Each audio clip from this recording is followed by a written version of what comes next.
नमस्कार दोस्तों, आज हम इस वीडियो में आप लोगों को मैथ के 40 वीवीआई ऑब्जेक्टिव क्वेश्चन आपके फाइनल एग्जाम में 100% टकराने वाला बताने वाले हैं। ठीक है, तो अच्छे से आप लोग वीडियो को देखना। मैं आपको पूरे बढ़िया से समझा कर हर एक ऑब्जेक्टिव क्वेश्चन को याद करा दूंगा, क्योंकि फाइनल एग्जाम में यही सब आने वाला ऑब्जेक्टिव क्वेश्चन है। ठीक है, तो चलिए वीडियो स्टार्ट करते हैं। दोस्तों, पहला नंबर क्वेश्चन याद करने वाला है। इसे याद करना आप लोग, दो अक्षों के प्रतिच्छेदी बिंदु को क्या कहते हैं? तो इसका आंसर हो जाएगा बी नंबर, मूल बिंदु कहते हैं। दो अक्ष है, ये हमारा वाई अक्ष हो गया, ये हमारा दोस्तों एक्स अक्ष हो गया, और इन दोनों अक्षों के जो प्रतिच्छेदी बिंदु एक दूसरे को जिस बिंदु पर काट रही है ना, वही कटान बिंदु यानी कि प्रतिच्छेदी बिंदु हमारा मूल बिंदु कहलाता है। तो आंसर आपका बी नंबर मिल जाएगा। और दोस्तों, अगर आपके एग्जाम में क्वेश्चन पूछे कि मूल बिंदु के निर्देशांक क्या होते हैं, तो मूल बिंदु के जो कटान बिंदु, यही ना कटान बिंदु है, और ये जो कटान बिंदु होता है जिसको मूल बिंदु कहते हैं, और इस मूल बिंदु का निर्देशांक पता है 0,0 होता है। तो आप सभी याद रखना, मूल बिंदु का निर्देशांक कभी भी आपसे पूछेगा एग्जाम में तो 0, आप लोग 0 ही बताना। सभी लोग 0,0 पर ही आप लोग टिक लगाना अच्छे से। ठीक है, और जिन भी लड़कों को मैथ एकदम स्पेशल में मैथ बोर्ड पर एकदम समझ कर 0 से एकदम पढ़ना है, तो हमारा ग्रुप ज्वाइन कर लीजिए। देख लीजिए दोस्तों, ये हमारा मोबाइल नंबर है, पहले इस नंबर को नोट कर लीजिए, और इस नंबर से हम व्हाट्सअप चलाते हैं। आप हमारे व्हाट्सअप इस नंबर पर ना व्हाट्सअप करिएगा हाय लेकर। जैसे आप हाय लेकर SMS करिएगा ना, तो मैं आपको फटाक से अपने व्हाट्सअप ग्रुप का लिंक दे दूंगा। उस व्हाट्सअप ग्रुप में पर्सनल मैथ हम पढ़ाते हैं, 92445907 लास्ट में 99। यहाँ से हम आपको ग्रुप का लिंक दे देंगे, और आप ग्रुप ज्वाइन कर लेना, और बढ़िया से वहाँ से मैथ का PDF, मैथ का लाइव क्लास फ्री में आप लोग अच्छे से करिएगा। तो ये नंबर नोट कर लो, बस इस पर SMS करना है हाय लेकर, मैं आपको तुरंत लिंक दे दूंगा। ठीक है ना, तो नंबर नोट कर लीजिए। और आप लोग तीसरा नंबर क्वेश्चन देखिए। तीसरा नंबर क्वेश्चन है, बिंदु -8,6 किस पाद में है? दोस्तों, अगर एक बार हम आपको समझा देंगे ना, तो आप इस पर आधारित हर एक क्वेश्चन बना लेंगे। ये दोस्तों हमारा अक्ष होता है, ये हमारा एक्स अक्ष हो गया, ये वाई अक्ष हो गया। इसको फर्स्ट क्वाड्रेंट बोलते हैं, इसको सेकेंड पाद बोलते हैं, और इसको थर्ड पाद बोलते हैं, और इसको फोर्थ पाद बोलते हैं। और ये पहला जो होता है ना, इसमें दोनों प्लस प्लस होता है। ठीक है, और दूसरा जो होता है ना, एगो माइनस होता है, फिर एगो प्लस होता है, और तीसरा में दोनों माइनस होता है, और चौथा में पहले प्लस होता है फिर माइनस होता है। तो आप ही बताइए, पहले माइनस है 8 में, फिर 6 में आपका प्लस है, तो माइनस प्लस कौन से घर में आपको दिख रहा है? तो आप लोग दूसरे घर में देख रहे होंगे, तो ये द्वितीय आपका हो जाएगा, द्वितीय में स्थित है। वैसे ही दोस्तों, आप चौथा नंबर क्वेश्चन को देखेंगे ना, तो 4 में पहले प्लस है, और फिर आपका 3 में आपका माइनस है। तो प्लस माइनस कहाँ है? तो आप यहाँ पर देख सकते हैं, आपका चौथा में है, तो आप चौथा पर टिक लगाइएगा। मतलब कि जो 4 नंबर का आंसर होगा चतुर्थ पाद में है, तो चतुर्थ पाद में आप आंसर टिक लगाइएगा। बहुत इजी प्रश्न है, और वैसे ही जो मैंने आपको फिगर बनाया ना, वैसे ही आप लोग भी बना लेना। अब देखो पांचवा, बिंदु 4,3 किस पाद में है? तो दोस्तों, 4 में भी प्लस है, 3 में भी प्लस है, तो प्लस प्लस तो प्रथम घर में ना है, यानी कि प्रथम पाद में है ना। हम लोग पाद को घर बोल सकते हैं, चतुर्थांश बोल सकते हैं, पाद बोल सकते हैं, कोई दिक्कत नहीं है। ओके, तो ये हमारा पहला घर हो गया, यानी कि पहला पाद हो गया। अब छठा नंबर वही क्वेश्चन कह रहा है, देखो अंक कोई भी दे, आपको अंक को देकर टेंशन नहीं लेना है। जैसे कि 2√3 दिया है, तो हमको टेंशन थोड़ी लेना है, हमको तो बस देखना है कि 2√3 में क्या है, तो प्लस, इसके पीछे प्लस छुपा हुआ है, फिर कॉमा, √2 में माइनस है, तो माइनस देखना है। अब प्लस माइनस कौन से पाद में है? तो चतुर्थ पाद में है, तो आंसर आपका हो जाएगा डी नंबर, चतुर्थ पाद में है। और वैसे ही दोस्तों एक और क्वेश्चन है, इसको भी कर लीजिए, जहाँ से माइनस दोस्तों 3 में भी माइनस है, 5 में भी माइनस है, तो माइनस माइनस हमारा किस में दिखा था? तृतीय पाद में दिखा था ना, तो तृतीय पाद हमारा आंसर मिल जाएगा। इसमें टेंशन लेने की क्या बात है? तो 7 का आंसर आपका मिल जाएगा सी नंबर। और देखो 8 नंबर क्वेश्चन, ये बहुत ज़्यादा इंपॉर्टेंट है दोस्तों। ये जो 8 नंबर क्वेश्चन है ना, क्वेश्चन कह रहे कार्तीय तल में स्थित किस बिंदु 3, -4 के कोटि का मान क्या होगा? तो हमेशा याद रखना, कोई भी बिंदु दिया रहे, दुनिया में कोई भी बिंदु दिया रहे, उस बिंदु का जो पहला होता है ना, उसको भुज कहते हैं। जो पहला होता है दोस्तों, उसको क्या कहते हैं? हम लोग भुज कहते हैं, याद रखना। और जो दूसरा होता है, उसको हम लोग क्या कहते हैं दोस्तों? कोटि कहते हैं। ठीक है, कोटि कहते हैं। और भुज के अलावा इसका एक और नाम होता है एक्स नियामक। आप इसको एक्स नियामक भी कह सकते हो, एक्स नियामक, नहीं तो आप इसको एक्स निर्देशांक भी बोल सकते हो, एक्स निर्देशांक भी आप लोग बोल सकते हो। तो जब आप लोग एक्स नियामक, एक्स निर्देशांक भुज को बोल सकते हो, तो वाई को भी आप वाई नियामक और वाई निर्देशांक बोल सकते हो। तो याद रखना दोस्तों, अब की बार यहाँ पर कोटि पूछा है, तो कोटि पूछा है तो दूसरा हमारा कोटि हुआ ना, देखो लो कोटि दूसरे पर मैंने तीर का निशान लगाए हैं, तो कोटि पूछा है तो आपका दूसरा वाला कोटि होगा। अगर कोटि न पूछता कि वाई नियामक तब भी -4 होता, अगर वाई निर्देशांक पूछता तब भी आपका -4 ही होता।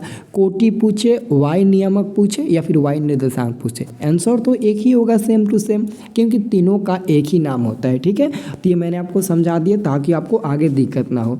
अब देखो अगला क्वेश्चन, अब अगला क्वेश्चन कह रहा है कि किस बिंदु की वाई अक्ष से दूरी उस बिंदु का क्या कहलाती है। दोस्तों अगर आप इस क्वेश्चन का आंसर अगर आप नहीं भी, अगर आपको पता है, लेकिन अगर आप दिमाग लगाते ऑप्शन को देखते हैं ना, तो आपको पता चल जाएगा, क्योंकि आप सभी को पता है कि वाई निर्देशांक जिसका नाम होता है उसी का नाम होता है कोटि, और उसी का नाम होता है दोस्तों क्या, तो वाई अक्ष, मतलब कि तो आप समझ सकते हैं कि वाई निर्देशांक और वाई कोटि दोनों तो सेम टू सेम है। लेकिन दोस्तों खैर ये सब छोड़िए, मैं आपको एकदम सिंपल सा बता देता हूँ इसका आंसर कैसे याद रखना है। अगर वाई अक्ष कहेगा तो आप कोई भी बिंदु लीजिएगा, जैसे मान लेते हैं ये पी बिंदु है एक्स कमा वाई, ठीक है, तो कह रहा है कि वाई अक्ष से, तो आप वाई को छोड़ देना, एक्स को आना, एक्स को देखना। तो एक्स का 3 वो नाम होता है, या तो भुज, या तो एक्स नियामक, या तो एक्स निर्देशांक। तो इन तीनों में से कोई भी नाम दिया होगा आप टिक लगा देना। तो आपकी बार एक्स निर्देशांक दिया है जिसको हम लोग भुज बोलते हैं, तो यही हमारा आंसर होगा। अगर दोस्तों यही हमारा एक्स अक्ष छोड़कर वाई अक्ष कहता तो उसका आंसर अलग होता, सॉरी एक्स अक्ष कहता तो उसका आंसर अलग होता, लेकिन वाई अक्ष कहा है ना, तो वाई को छोड़ देंगे, बस एक्स को लेंगे, बस यही देखना है।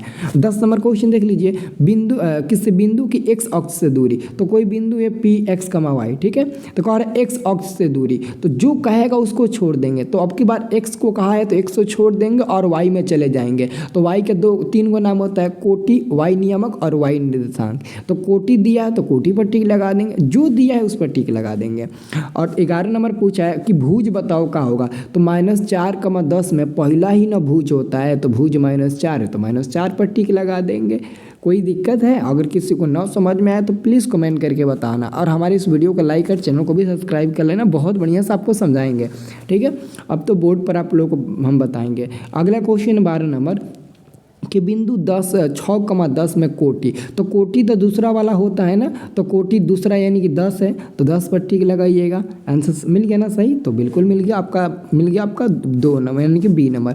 अगला क्वेश्चन यहाँ पर देखिए, कह रहा है कि कार्तीय तल में स्थित बिंदु 4,-5 में कोटि, तो कोटि -5 है ना, -5, तो -5 पर टिक लगाइए, आपका -5 यानी कि दूसरा मिल जाएगा। ठीक है, अब चलो ये क्वेश्चन देखो, ये क्वेश्चन काफ़ी ज़बरदस्त आ गया दोस्तों। ये क्वेश्चन आप लोगों से पूछा है कि वाई अक्ष पर स्थित किस बिंदु का निर्देशांक किस रूप में होता है, किस रूप में होता है। तो आप सभी को याद रखना है दोस्तों, आप सभी को याद रखना है वाई अक्ष पर। तो दोस्तों वाई अक्ष का जो निर्देशांक होता है ना, वो होता है 0,0, वाई होता है। और वही अगर एक्स अक्ष का निर्देशांक पूछे, देखो मैं आपको अभी बता देता हूँ, अगर वाई अक्ष का निर्देशांक पूछा है तो हमने क्या बताया आपको, 0,y, ठीक है। लेकिन अगर एक्स अक्ष का निर्देशांक पूछे ना, तो x,0 बताना, ये आप लोग को हमेशा याद रखना है। ठीक है ना, एक्स अक्ष का निर्देशांक x,0, वाई अक्ष का निर्देशांक 0,y होता है। ठीक है, अब चलिए अगला क्वेश्चन हम देखते हैं। ये आपका 15 नंबर क्वेश्चन है दोस्तों। 15 नंबर क्वेश्चन करें, एक्स अक्ष पर किसी बिंदु का वाई निर्देशांक कितना होता है। तो सबसे पहले दोस्तों एक्स अक्ष का निर्देशांक, अभी मैंने आपको क्या बताया, एक्स अक्ष का निर्देशांक हमने बताया आपको x,0 होता है। तो x,0 तो आपको एक्स अक्ष का निर्देशांक देखने को मिलेगा, लेकिन उसमें वाई निर्देशांक क्या होता है, तो वाई निर्देशांक किसका नाम होता है, कोटि का ना नाम होता है वाई निर्देशांक। तो यहाँ पर वाई निर्देशांक यानी कि कोटि कितना है, तो आपको 0 दिख रहा होगा, तो टिक लगा दो 0 पर, लग गया आपका टिक 0, तो आंसर आपका 0 मिल जाएगा। अगला क्वेश्चन आपका है दोस्तों 16 नंबर, बिंदु -3,4 की दूरी मूल बिंदु से कितना होगा, ये आपको बताना है। तो दोस्तों दुनिया में कोई भी अगर दूरी निकालना होगा, लेकिन अगर वो मूल बिंदु से कहेगा ना, तो बस ये वाला फार्मूला इस्तेमाल करना, x² + y² on the root में। यही फार्मूला लगेगा हर जगह, जहाँ भी कहेगा कि इसकी दूरी मूल बिंदु से निकालो, तो ये वाला फार्मूला लगा देना। तो x का मान यहाँ पर आपका -3 होगा, y का मान यहाँ पर 4 होगा, तो -3 का स्क्वायर आप करिएगा, -3 का स्क्वायर और प्लस में y का मान 4 का स्क्वायर, तो कितना मिलेगा, आप तो स्क्वायर करना जानते ही होंगे, यहाँ पर कर लीजिए। तो -3 का स्क्वायर 9, 4 का स्क्वायर 16। अब इन दोनों को जोड़ेंगे तो कितना मिल जाएगा, इन दोनों को जोड़ेंगे तो आपका 25 मिल जाएगा, और 25 का वर्गमूल तो आपको पता है 5 मिल जाएगा। तो 5 आपको ऑप्शन में दिया गया है, और -5 कभी मत करना, क्योंकि ऑप्शन में आपको -5 भी दे देगा कन्फ्यूज करने के लिए, लेकिन आपको -5 पर टिक नहीं लगाना है। अगला क्वेश्चन देखिए, अब कह रहा है कि y अक्ष से बिंदु की दूरी। तो दोस्तों मैंने आपको क्या बताया, y अक्ष से बिंदु की दूरी क्या कहलाता है, या तो भुज कहलाता है, या तो x नियामक कहलाता है, नहीं तो x निर्देशांक कहलाता है। तो कह रहा है कि y अक्ष से बिंदु 3,4 की दूरी, तो y को छोड़ देंगे, यानी कि हम 5 को छोड़ेंगे, y 5 है ना, है जिसको कोटि कहते हैं, तो हम लोग y को छोड़ देंगे, उसको गोली मारेंगे, लेकिन जो 3 है ना वही हमारा भुज होगा। तो y अक्ष से बिंदु की दूरी भुज कहलाता है, या फिर x नियामक कहलाता है, या फिर x निर्देशांक कहलाता है। तो भुज, x निर्देशांक, x नियामक आपका 3 ही है ना, तो 3 ही पर आंसर टिक लगाएंगे। इस सब बाबू ध्यान से समझना होता है, नहीं तो ना आपको समझ में ही नहीं आएगा, ठीक है। अब ये देखिए क्वेश्चन, यदि बिंदु 4,5 तथा 1,0 के बीच की दूरी 5 हो तो p बराबर होगा। दोस्तों ये थोड़ा सा बनाने में आपको ना समय लगेगा, बट मैं बनाऊंगा तो समय नहीं लगेगा, क्योंकि मेरे को एक्सपीरियंस है। मैं इसका आंसर देखो कैसे बना देता हूँ, ये तो बहुत ईजी है, मैं इसका आंसर एकदम जल्दीबाजी बता दूंगा। ये 5 का स्क्वायर 25 हो जाएगा। देखो आपको ना क्या करना है ना, देखो ऐसे बनाना है, एक लाइन में बता देता हूँ, ठीक है ना। ये हमारा कोई 2 बिंदु है, इन दोनों बीच की दूरी दिया है आपका 5, और दूरी सूत्र का फॉर्मूला लगाइएगा तो 4 - 1 का दी होल स्क्वायर प्लस में p - 0 का दी होल स्क्वायर। और ये किस में हो जाएगा दोस्तों, ये आपका दोस्तों परिवर्तन हो जाएगा, किस में, ये आपका परिवर्तन हो जाएगा दोस्तों, रूट में परिवर्तन हो जाएगा। तो जैसे आप इधर से रूट हटाइएगा तो 5 पर स्क्वायर लग जाएगा तो 25 हो जाएगा। बाकी 4 में से 3 गया 1, 4 में से 1 गया 3, 3 का स्क्वायर 9, और ये प्लस में p स्क्वायर। तो 9 जाकर 16 में से 15 में से 25 में से घट जाएगा तो 16 बराबर p स्क्वायर, यानी कि p का मान निकालेगा तो +-4 मिलेगा, ठीक है ना।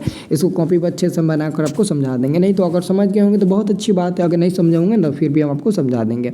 और देखो अगला क्वेश्चन क्या कह रहा है कि बिंदु 1,b और -1,b के बीच की दूरी आपको निकालना है। तो दूरी सूत्र का फॉर्मूला यूज करिए, और दूरी सूत्र का फॉर्मूला यूज करिए, इसका आंसर मिलेगा आपका ये बी नंबर में आपको जो दिया कि ना, यही हमारा बी नंबर वाला बिल्कुल सही जवाब होगा, ठीक है ना। ये बी नंबर वाला हमारा बिल्कुल सही जवाब हो जाएगा। आप बी नंबर वाला आंसर टिक लगाना, दूरी सूत्र का फॉर्मूला यूज करना।